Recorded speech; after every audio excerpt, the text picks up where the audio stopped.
예, 함께의 능력으로 이긴다. 함께의 능력으로 이긴다라는 제목으로 하나님 말씀 증거하도록 하겠습니다.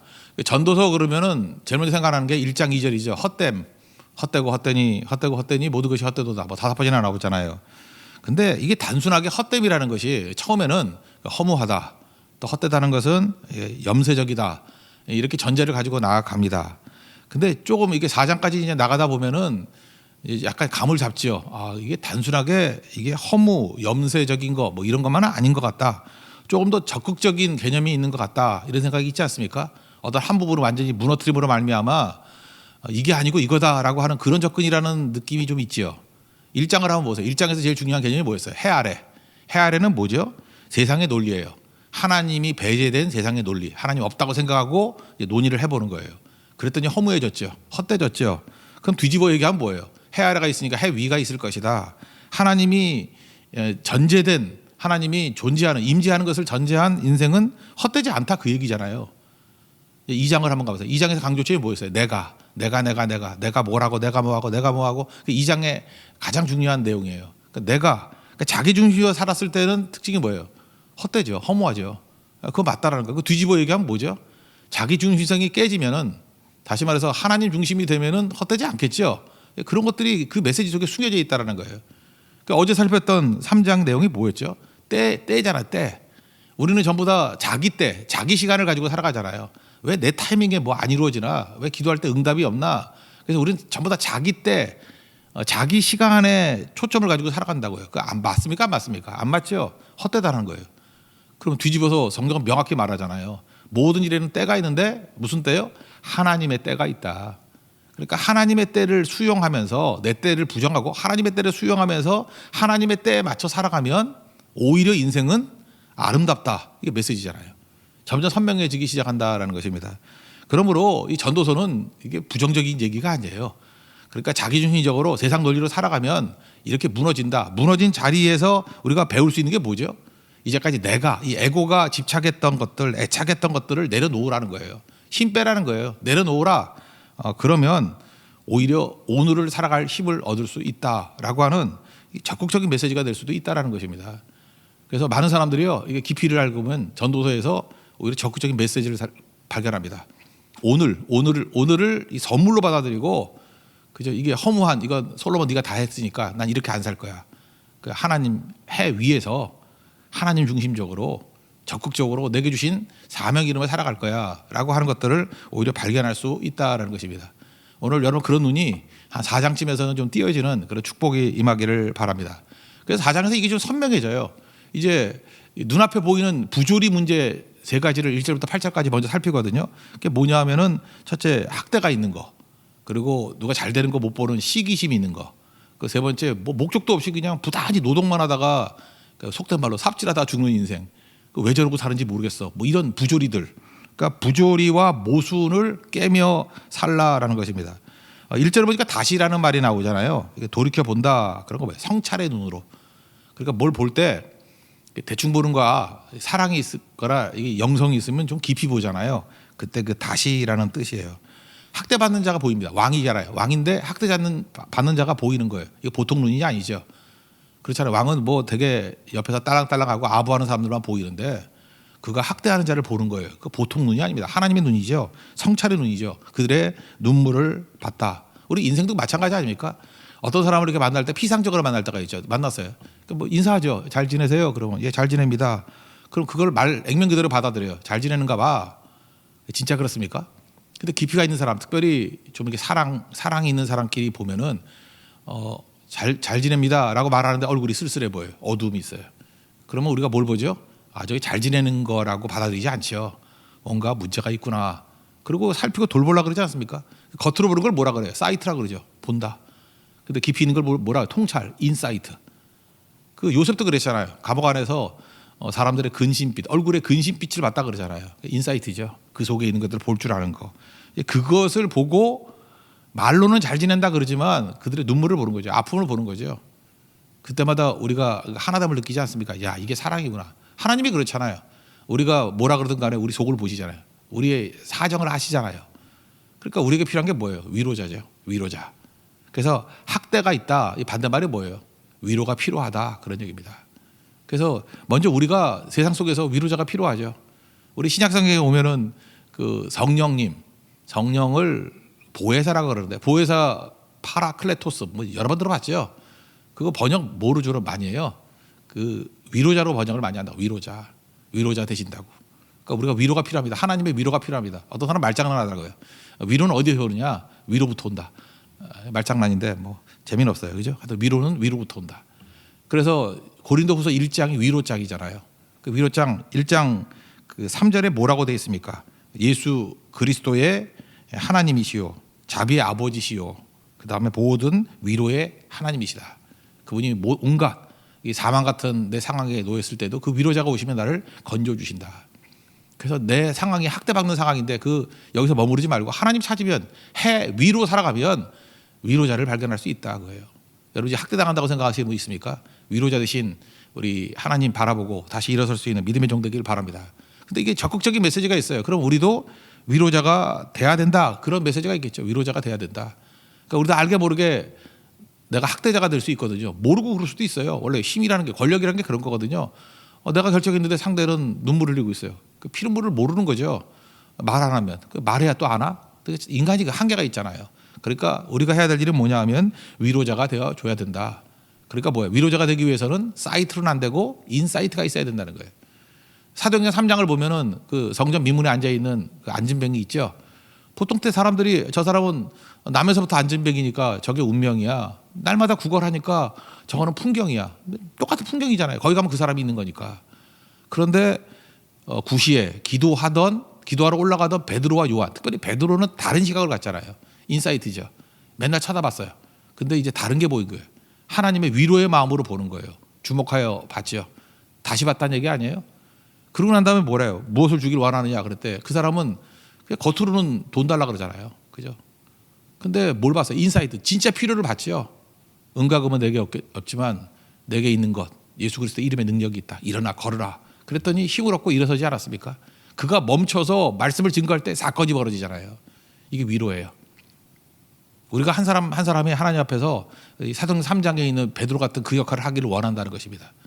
다시 보십시오. 다시 보라고요. 그리고 우리 안에 계신, 우리와 동행하시는 내 안에 계신 그 예수 그리스도의 이름으로 그죠? 기도하거나 명하거나 또 위로하십시오. 그 사건이 벌어지게 된다는 거예요. 이게 바로 뭐예요? 오늘을 선물로 살아가는 하나님 백성들이 해야 될 일이다. 그래서 오늘 할 일이 뭐예요? 위로자가 되는 거죠. 위로자. 어디 가서 내가 위로할 것인가. 심지어 그 초대교회 때 보면은 요셉이라는 이름을 가지고 있는 사람이 있었습니다. 이 사람은 밥 먹고 하는 일이 뭐냐 하면 내가 하나님께 위로를 받았기 때문에 내가 누구를 위로하고 살 것인가 이러고 살아갔어요. 그래서 날마다 위로. 그래서 뭐 돈도 많았어요. 그랬더니 그걸로 섬기고 구제하고 헌금하고. 그랬더니 사람들이 저 사람은 위로하는 사람이야. 그때 어떤 사람 할 때 맨 오브 뭐뭐 그럴 때 아들이란 말 쓰잖아요. 그래서 바나바. 그래서 별명이 이름보다 더 유명한 사람이 돼버렸어요. 그래서 바울과 바나바 할 때 그 바나바가 위로의 아들이거든요. 저는 우리 모든 사람들이 다 바나바가 돼야 된다고 생각을 합니다. 바나바 되십시오. 그 뒷부분에 나오는 거 보면은 뭐 산자보다 죽은 게 낫다. 또는 뭐 태어나지 않는 것이 낫다. 이건 뭐예요? 진짜가 아니고 간절함이죠. 세상은 이만큼 위로를 간절히 구하고 있다는 것입니다. 그러니까 이게 목마른 세상을 향해서 학대받는 세상을 향해서 위로하는 존재로 나가라. 위로받고 위로하는 종이 되기를 원한다. 이런 적극적인 메시지예요. 이게 보였으면 좋겠습니다. 1절부터 3절까지 한번 읽겠습니다. 시작. 내가 다시 해 아래에서 행하는 모든 학대를 살펴보았도다. 보라, 학대받는 자들의 눈물이로다. 그들에게 위로자가 없도다. 그들을 학대하는 자들의 손에는 권세가 있으나 그들에게는 위로자가 없도다. 그러므로 나는 아직 살아있는 산자들보다 죽은 지 오랜 죽은 자들을 더 복되다 하였으며 이 둘보다도 아직 출생하지 아니하여 해 아래에서 행하는 악한 일을 보지 못한 자가 더 복되다 하였노라. 이게 진심이 아니라 이렇게 목마르다는 거예요. 이들의 위로자가 되라. 그런 얘기입니다. 또 두 번째 부조리가 뭐냐면 시기심이에요. 시기심. 그러니까 전제는 뭐냐? 시기심이 있다는 것을 알라는 거예요. 우리는 나에 대해서는 시기하는 사람이 없다고 생각하는데 시기심이 있어야 다 시기심이 있다는 거 알라. 해결책이 뭐냐? 한 손만 채우라. 두 손이 있을 때 다 채우려고 그러지 말고 이게 전도서의 지혜예요. 크리스찬들은 한 손만 채우고 살아가도 충분하다는 거예요. 왜? 하나님이 계속 채워주시기 때문에. 4절부터 6절까지 한번 읽겠습니다. 시작. 내가 또 본즉 사람이 모든 수고와 모든 재주로 말미암아 이웃에게 시기를 받으니 이것도 헛되어 바람을 잡는 것이로다. 우매자는 팔짱을 끼고 있으면서도 자기의 몸만 축내는도다. 두 손에 가득하고 수고하며 바람을 잡는 것보다 한 손만 가득하고 평온함이 더 나으니라. 그러니까 세상에 시기심이 있다는 거 인정해라. 잘 나가면 시기심이 있다라는 거예요. 그죠? 잘 되는 사람, 성취하는 사람 명심하라. 그냥 반드시 시기심이 있어요. 사람이 이렇게 살다 보면 비교하잖아요. 하나님만 바라보고 살면 좋은데 사람들이 사람의 시선을 의식하잖아. 그래서 비교해서 나하고 비교가 안 될 정도로 탁월하면 선망해요. 그래서 선망의 대상 그러잖아요. 선망의 대상은 뭐 사실 내가 피곤하진 않아. 그죠? 근데 능력치가 비슷하거나 나이 또래가 비슷하거나 뭐 이렇게 친하게 지내거나 오히려 그 친구들이 시기하는 거예요. 그럼 시기심이 생긴다는 것입니다. 그럴 때 우리는 이렇게 생각해요. 저 사람이 차마 나를 시기할까? 나를 선망의 대상으로 바라볼 거야. 우리가 뭐 이렇게 돈 좀 생기고 막 그러면 자랑질하고 다니는 이유가 뭐예요? 선망의 대상이 되려고. 그래서 자기가 시기의 대상이 된다고 생각 안 해. 선망의 대상이 된다고 생각하고 나를 선망의 대상으로 여기지 차마 시기할까 이렇게 생각한다고. 그 좋을 대로 생각하는 거죠. 그거 아니라는 것입니다. 그래서 여기 명심하는 게 뭐예요? 반드시 시기하는 일들이 벌어지게 된다. 그럼 그때부터 부작용이죠. 시기하면 분노심이 생기거든. 분노심이 생기면 나중에 그 갈등으로 간다고요. 그러니까 참된 지혜는 뭐냐면 인간의 이 죄됨 그게 뭔지를 알고 언제나 명심하라는 거예요. 두 손이 있으면은 다 채우려고 그러지 말고 한 손만 채워. 여러분 한 손만 채우는 인생 되십시오. 그러면 문제 없어요. 어떤 분이 옛날에 그러대요. 그 뭐 감옥에 많이 갔던 뭐 잘 나가다가 돈, 권력, 명예 세 가지가 있대. 다 가지려 그러면은 망한대.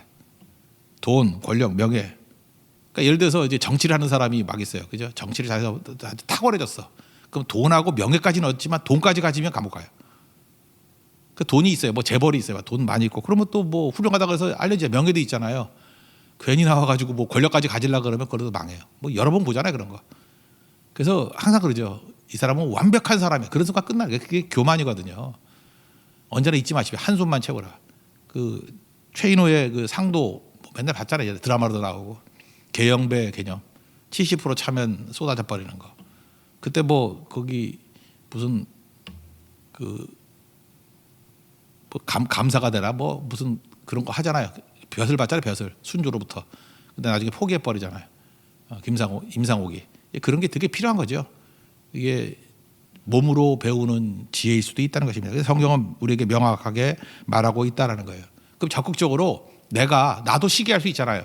그 시기심으로 산다는 건 뭐예요? 하나님 의식하지 않고 제가 사람 의식하고 사는 거잖아요. 시기심으로 사는 것만큼 치졸한 인생이었고 실패한 인생이었거든요. 어떻게 살아겠어요? 시기심을 이기는 방법. 내 몸에서 훈련이 필요해요. 무슨 훈련이죠? 어떤 사람을 인정해 주는 훈련. 이렇게 생각하면 돼요. 누가 이렇게 참 잘했어요. 저 사람 참 능력이 있어요. 정말로 훌륭하네요. 이렇게 인정해 주지 못하는 사람은 사실 돌아서면 마음속에 시기하고 있는 거예요. 그러니까 시기심을 이기려고 적극적이에요. 인정해 주십시오. 인정해 주고. 그다음에 또 하나가 뭐죠? 기뻐해 주는 거. 어떤 사람 보면 저 사람은 다른 사람이 잘 되는 걸 참 기뻐하는 사람이야. 그럼 그 사람에게 사람이 뭐예요? 기뻐하고 인정해 주는 거. 그럼 이 사람은 시기심으로 우리를 넘어뜨리거나 그런 일 결코 없을 것입니다. 시기심은 결국은 갈등, 살인을 가요. 한번 보세요. 비슷비슷할 때 다 시기심. 여러분 창세기 같은 데 한번 읽어보세요. 그 최초의 살인, 형제지간에 일어났죠. 가인과 아벨. 그잖아요. 이게 비교하잖아요. 그죠? 자기가 비교치가 비슷하다. 그 다음에 보면 형제끼리잖아요. 이삭과 이스마엘 다투죠. 그죠? 야곱과 에서 다투잖아. 요셉과 형들 다투잖아요. 뭐 아버지하고 싸우는 거 그런 거 있어요? 별로 없어요. 삼촌하고 싸우는 거 하나도 없어요. 형제끼리. 이게 참 친하면서도 무서운 거라고요. 그러면 그 갈등을 이길 수 있는 길은 뭐예요? 하나님 사이좋게 해주세요 라고 하는 기도만 필요한 게 아니라 실제로 우리의 삶 가운데 훈련이 필요해요. 인정해주는 훈련, 축복해주는 훈련. 그거 잘 하십시오. 그러면 이길 수 있다는 것이에요. 이런 부조리와 모순을 이길 수 있는 힘이 바로 여기에 있다는 것입니다. 또 하나는 이제 고단하게 수고하는 일이에요. 그냥 이유도 없이 이건 뭐냐면 만족을 못하는 거거든요. 그러니까 그냥 죽어라 일만 한다는 거예요. 7절 8절 읽어보겠습니다. 시작. 내가 또다시 해 아래에서 헛된 것을 보았도다. 어떤 사람은 아들도 없고 형제도 없이 홀로 있으나 그의 모든 수고에는 끝이 없도다. 또 비록 그의 눈은 부요를 족하게 여기지 아니하면서도 이르기를 내가 누구를 위하여는 이같이 수고하고 나를 위하여는 행복을 누리지 못하게 하는가 해도 이것도 헛되어 불행한 노고로다. 불행한 사람의 특징을 보면요. 이렇게 불행하게 살아요. 뭐 있고 없고에 관계없어요. 자기에게 있는 것은 누리지 못하면서 없는 것에만 마음을 두고 있어요. 저 사람 보면 엄청나게 많이 갖췄거든. 근데 있는 거는 마음에 두지 않냐고 맨날 없는 거에 마음을 두니까 불행해지고. 그러니까 결핍이니까 어때요? 끝없이 채우려고 그러는 거죠. 그러니까 부단히 노동하는 거예요. 고단한 인생 살아가는 거예요. 고단한 인생. 이 바보짓 하지 말라는 거예요. 그러니까 우리 3장 12절에 얘기했잖아요. 뭐가 복된 사람이에요? 사는 동안에 기뻐하고 선을 행하는 것보다 더 나은 것이 없다. 그러니까 지금 내가 있는 것들을 기뻐하십시오. 이렇게 새벽에 기도할 수 있게 기뻐하고 교제할 수 있는 거 기뻐하고 선을 행한다는 게 뭐예요? 그냥 참 좋다. 그러면 되는 거예요. 밥 먹으면서도 참 좋다. 그러면 그게 잘 사는 거예요. 근데 먹으면서 뭐 남들은 비싼 거 먹는데 나는 이따위를 먹는다느니 불행하다. 그러면 아무것도 아닌 거고. 그러니까 이 말씀이 잊지 말라고요. 그러니까 주신 것들을 잘 누리고 감사. 그러니까 하나님이 내게 주신 은혜가 있잖아요. The grace given to me. 내게 주신 은혜. 그걸 참 좋다. 그리고 살아가는 인생만큼 잘 사는 인생이 없다. 뭐 그런 얘기입니다. 그러니까 부조리와 모순을 깨는 오늘을 축복으로 알고 살아가는 적극적인 인생이 되라. 8절까지 내용입니다. 그다음에 이제 9절부터 나오는 것이 뭐 4장에서 제일 많이 나오는 핵심이라고 말하셨죠. 함께의 가치를 누리라는 것입니다. 둘이 하나보다 낫다. 뭐 그런 당연한 얘기죠. 그래야 뭐 넘어져도 돕고. 그렇지 않습니까? 홀로 있는 게 뭐 좋아요. 지금 사실 이게 전염병 때문에 같이 모이지 못한다 그러지만 모여서 예배드리는 것만큼 좋은 게 어디 있겠어요. 그 가치를 알겠죠. 너무너무 좋은 거예요. 뭐 혼밥 그러는데 그거 보가 아니에요. 웬만하면 밥도 같이 먹는 게 좋죠. 그죠? 이게 같이 모여서 있는 게 좋은 건데 그거를 추구하라는 것입니다. 여기 두 사람이 누우면 따뜻하다 그러는데 이거 뭐 남녀지간의 그 얘기가 아니고 이거 무슨 얘기냐? 함께 누우면 따뜻하다 이게 무슨 뜻이에요? 온기를 나누는 삶을 살라는 거예요. 여러분 인생이 냉랭합니까? 아니면 온기가 있습니까? 모이면은요 온기를 느낀다는 거예요. 그래서 인생은 그냥 사는 게 아니에요. 언제나 온기를 느끼면서 살아가야 된다는 거예요. 돈을 써도 돈은 차게 쓰는 사람이 있고요, 뜨겁게 쓰는 사람이 있어요. 온기를 느끼면서 말을 해도 어느 온도라는 책도 있잖아요, 그죠? 이게 냉랭한 말이 있고 따뜻한 말이 있어요. 그죠? 이렇게 온기를 느끼며 살아가는 인생이 되라는 거예요. 손길을 내민다는 게 뭐예요? 이 온기를 나눈다 그런 뜻입니다. 9절부터 11절까지 한번 읽겠습니다. 시작. 두 사람이 한 사람보다 나으면 그들이 수고함으로 좋은 상을 얻을 것임이라. 혹시 그들이 넘어지면 하나가 그 동물을 붙들어 일으키려니와 홀로 있어 넘어지고 붙들어 일으킬 자가 없는 자에게는 화가 있으리로다. 또 두 사람이 함께 누우면 따뜻하거니와 한 사람이면 어찌 따뜻하랴. 여러분들 오늘도 그래요. 온기를 누리십시오. 모든 일 가운데. 직장에서도 일을 할 때 온기를 느끼고 이렇게 따뜻하게 전달해요. 그래서 저 사람이 참 따뜻한 사람이야. 그게 잘 사는 길이라는 거예요. 크리스찬이라고 한데 불구하고 온기가 없다 그러면 그 뭔가 문제가 있는 거죠. 그래서 냉랭하다 이건 죽은 거예요. 온기가 있다 이게 살아있는 겁니다. 그 다음에 이제 1, 2, 3죠. 하나, 둘, 셋. 그 하나는 뭐예요? 패한데. 둘 맞설 수 있대요. 그러니까 하나보다 둘이 난 거죠. 셋 그러면 쉽게 삼겹줄은 쉽게 끊어지지 않는데요. 그러니까 어떻게 되는 거예요? 1, 2, 3, 4, 5, 6 계속 늘어나면 늘어질수록 좋다라고 하는 그런 표현입니다. 세상은 지금 경쟁 사회 아닙니까? 사다리 오르기. 네가 죽어야 내가 산다. 그러면 그거 뭐 힘이 하나도 없는 거겠죠. 그죠? 근데 그렇게 살지 말고 뭐 옛날에 뭐 포크 댄스, 서클 댄스 뭐 이런 거 있죠. 강강수월래 같이. 이렇게 뭐 한 10명이 손잡고 돌아요. 근데 나도 끼워줘 그러면 싫은가요? 끼워주죠. 얼마든지. 그죠? 끼워주면은 원이 더 커지는 거죠. 바로 그거예요. 하나보다 둘이 낫고 둘보다 셋이 낫고 셋보다 넷이 낫고 이렇게 해서 온기를 늘려가고 함께 할 때 파워가 나타나게 된다. 이제 그런 거를 말하고 있습니다. 그래서 여러분들 어떤 일을 할 때 함께 하는 것을 추구하십시오. 홀로 하는 거에 계속 익숙하다 보면은 냉랭하다가 여러분들 어렵다고 그래서 나중에 죽음으로 갑니다. 그죠? 함께 할 때 최고가 될 수 있다. 12절입니다. 다 같이 읽겠습니다. 시작. 한 사람이면 패하겠거니와 두 사람이면 맞설 수 있나니 세 겹줄은 쉽게 끊어지지 아니하느니라. 웹툰이라고 있죠. 웹툰 뭐 인터넷에서 이렇게 볼 수 있는 거. 웹툰 중에 뇌가 없는 세상이라는 웹툰 35화짜리가 하나 있어요. 그죠? 이 고딩이 주인공이에요. 그 김창익이라고. 쓸데없이 이걸 왜 받는지 모르겠어요. 운석이 이렇게 떨어졌어요. 운석이 딱 떨어져가지고 이제 바이러스 지금과 똑같은 거예요. 바이러스 이게 전염병이 돈 거예요. 운석에서 전염이 돈 거예요. 학교에서 휴교일행이 떨어졌어요. 근데 영문을 골랐는데 이유가 뭐냐? 네, 정체불명의 바이러스가 퍼지고 있다는 거예요. WHO에서 발표했대. 많이 듣던 데죠. 세계보건기구. 그래서 바이러스가 퍼진다는 거예요.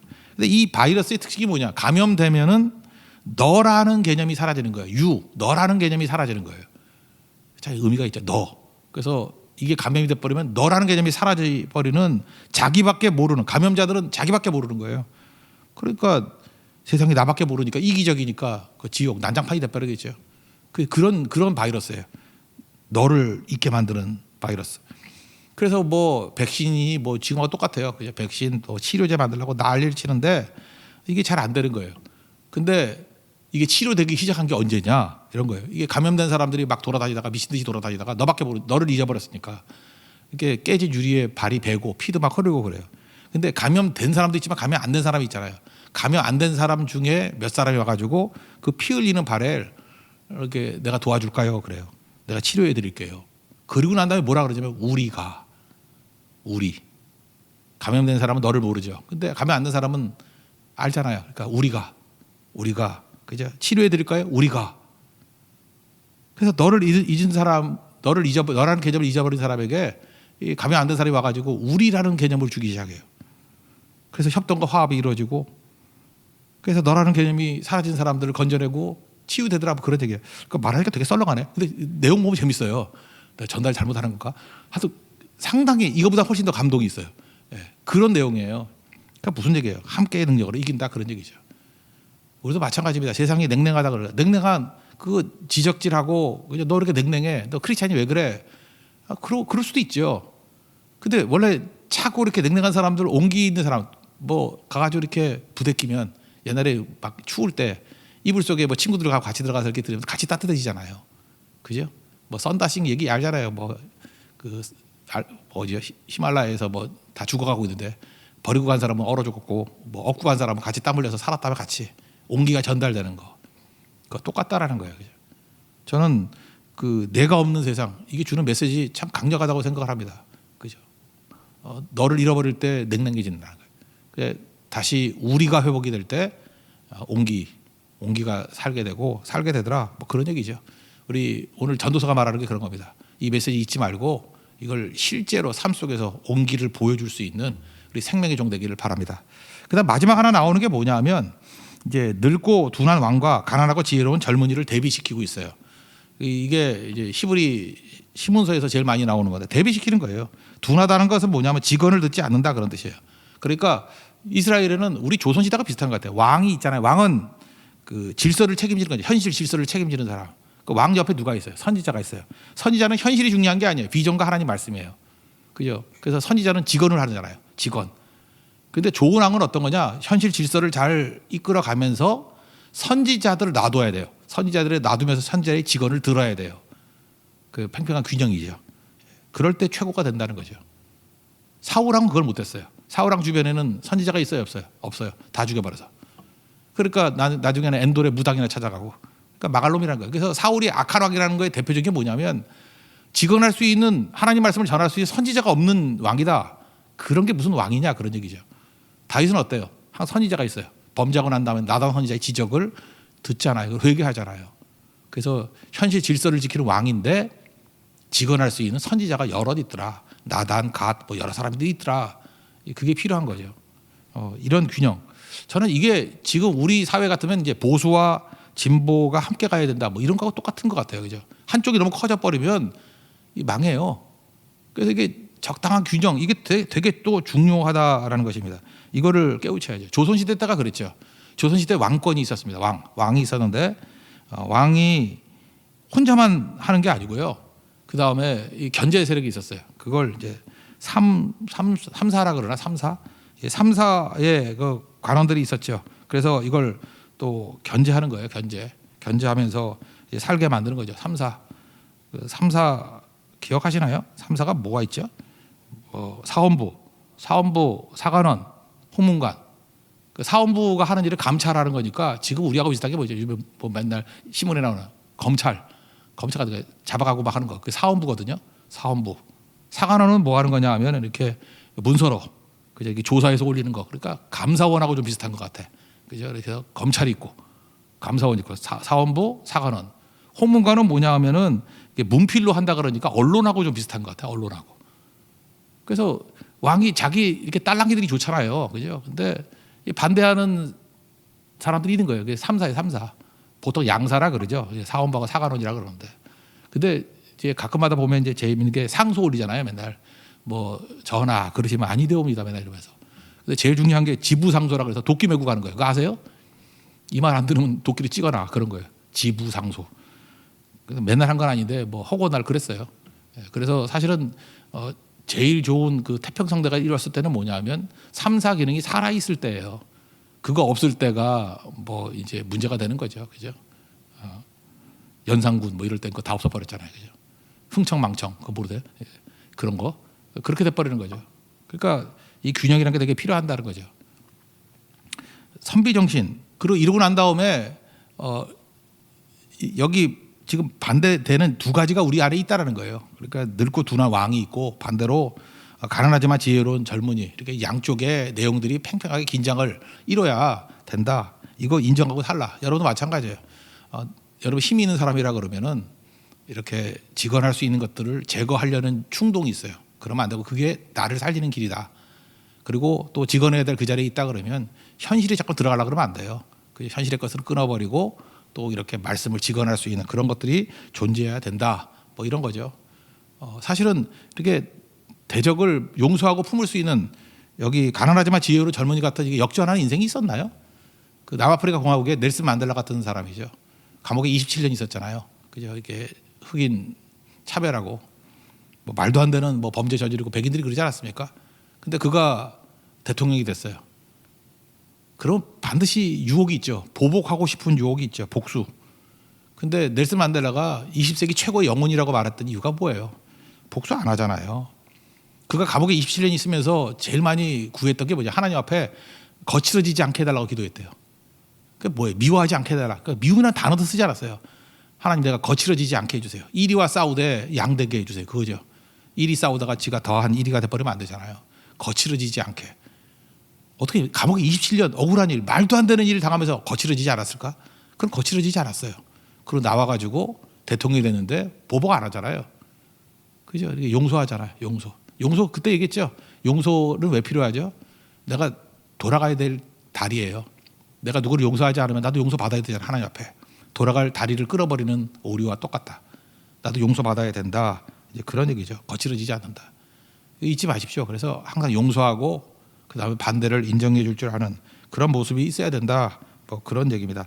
우리 13절 14절 읽겠습니다. 시작. 가난하여도 지혜로운 젊은이가 늙고 둔하여 경고를 더 받을 줄 모르는 왕보다 나으니 그는 자기의 나라에서 가난하게 태어났을지라도 감옥에서 나와 왕이 되었음이니라. 뭐 넬슨 만델라 생각하면 될 것 같고 이거 좀 어려워요. 그 다음에 이렇게 젊은이 그죠? 가난하여도 다시 지혜로운 젊은이가 왕이 됐어요. 그러면 우리 막 박수치면서 이제 태평성대가 왔구나 그러겠죠. 근데 그렇게 환영받고 지지받던 사람도 시간이 지나면 또 늙고 둔한 왕이 돼버린다는 거예요. 그러니까 뭐예요? 사람은 인간은요 절대 선이 아니에요. 하나님만이 절대 선이지. 그래서 나도 변질되고 나도 깨질 수 있다는 것을 알고 그 사람들을 함부로 보복하거나 그러면 안 된다는 거예요. 보복하는 사람 보세요. 보복 당하지. 그죠? 그 얘기하고 있는 거지 그 얘기. 그리고 사람들 민심에 너무 마음 두지 말라는 거예요. 막 열광했죠. 저도 이제 꽤 인생을 살았잖아요. 보면은 어떤 정치가들 보면 뭐 엄청나게 열광을 하고 막 인기가 좋아. 근데 마지막에 보면은 반대가 돼버려요. 그러니까 한참 인기 좋을 때 보면 저거 오래 안 가는데 그런 걸 항상 느끼게 된다는 거예요. 그래서 옛말에 있잖아요. 권불 7년, 권불 10년, 화무 11홍인가요? 그것도 10일밖에 안 가고 권력도 10년밖에 안 간다. 그런 거. 영원한 게 없다. 그런 거죠. 그거 받아들일 줄 알아야 된다라는 거예요. 여러분 지금 낡은 차 그러죠. 낡은 차 이렇게 지나갈 때 막 낡은 차이잖아요. 제 차도 낡은 차인데 14년 됐는데 낡은 차. 옛날에 새 차였어요. 그거 아세요? 또 기억나요. 그 차 처음 나올 때 탁 갔더니 와, 차 멋있네 막 이랬어. 근데 지금 낡은 차 된 거예요. 여러분도 잊지 말라고. 지금 왜 저렇게 썩었나, 왜 저렇게 낡았나 그러는데 한때는요 인기 좋고 잘 나갔어요. 지금 혹시 인기 좋고 잘 나간다 그러면 나중에 그렇게 될 수 있는 거죠. 그게 인생이에요. 그래서 자기를 주장한다는 것만큼 어리석은 게 없죠. 하나님 중심으로 그래야 날마다 신선해지고 새로워질 수 있는 길이라는 것입니다. 그 마지막 이거 좀 어렵지만 이거 한번 읽어봅시다. 그러니까 바뀐다는 거예요. 다 인생은. 15절 16절 읽겠습니다. 시작. 내가 본즉 해 아래에서 다니는 인생들이 왕의 다음 자리에 있다가 왕을 대신하여 일어난 젊은이와 함께 있고 그의 치리를 받는 모든 백성들이 무수하였을지라도 후에 오는 자들은 그를 기뻐하지 아니하리니 이것도 헛되어 바람을 잡는 것이로다. 인생 그런 거예요. 그래서 사람 기준으로 살면 다 허무하다, 넘어지게 된다 그런 얘기죠. 그러니까 이게 지금 허무한 얘기가 아니죠. 오늘 정리하면 뭐예요? 부조리가 있어요. 부조리, 모순이 있어요. 학대하는 거, 그러니까 위로자 되라는 거, 희귀합이 있어요. 한 손만 채우라는 거예요. 그다음에 고단한 노동하고 있다는 거예요. 그럼 우리 어떻게 하죠? 고단한 노동하지 말고 그저 기뻐하고 선을 한번 살라는 거예요. 그다음에 혼자 있어서 뭘 잘 하더라도 냉랭한 거 아무것도 아니고 함께하면 능력을 누리라는 거예요. 그래서 온기 있는 인생이 되라. 그다음에 여기 보니까 뭐 나는 내가 항상 승리한다 이렇게 생각하는 것들이 있잖아요. 그죠? 그럴 때마다 우리가 뭘 생각해야 되죠? 하나님 앞에서 한계가 있는 존재다. 그래서 내가 있을 때 잘하자. 뭐 이런 내용들입니다. 여기서 우리 적극적인 그런 메시지를 발견할 수 있는 우리 하나님의 종 되기를 바랍니다.